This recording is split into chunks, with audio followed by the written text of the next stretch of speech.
आगे महत्वपूर्ण कथन है जिनमें से प्रश्न बनने की बहुत ज्यादा संभावना है। देखो पहला कथन क्या है कि धातु ऑक्साइड की प्रकृति क्षारीय होती है।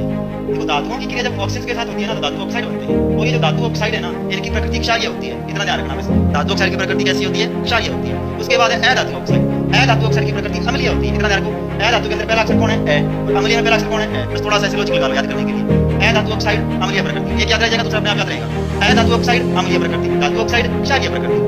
उसके बाद है कि जल में घुलनशील क्षार को क्षार कहते हैं। अगर कोई क्षार है वो जल में घुल जाता है, घुलकर वो H- साइन दे देता है तो वो क्षार कहलाता है। हमारा जो शरीर है ह्यूमन बॉडी वो 7 से लेकर 7.8 pH के बीच कार्य करता है। और इससे ऊपर नीचे हो जाए तो शरीर में बैलेंस गड़बड़ा जाता है। फिर शुक्र ग्रह का वायुमंडल सल्फ्यूरिक अम्ल के मोटे श्वेत व पीले बादलों से बना है। इसका प्रश्न सीधे पूछता है शुक्र ग्रह का वायुमंडल किस अम्ल से बना है? सल्फ्यूरिक अम्ल के मोटे श्वेत व पीले बादलों से बना है। वर्षा के जल की pH जब 5.6 से कम हो जाए तो वह अम्लीय वर्षा कहलाती है। और अम्लीय वर्षा होने का मुख्य कारण है सल्फर के ऑक्साइड और नाइट्रोजन के ऑक्साइड, ठीक है, जो कि कारखानों के धुएं से निकलते हैं, वाहनों के धुआं से निकलते हैं। इनके कारण क्या है? अम्लीय वर्षा होती है। लेकिन आपको सिर्फ इतना पूछा है कि अम्लीय वर्षा की pH होती कितनी है? जब वर्षा के जल की pH 5.6 से कम होने लग जाए तो उसे अम्लीय वर्षा कहते हैं। तो ये कुछ कथन है, इनमें से ये और ये दो कथन ज्यादा इंपॉर्टेंट है। धातु ऑक्साइड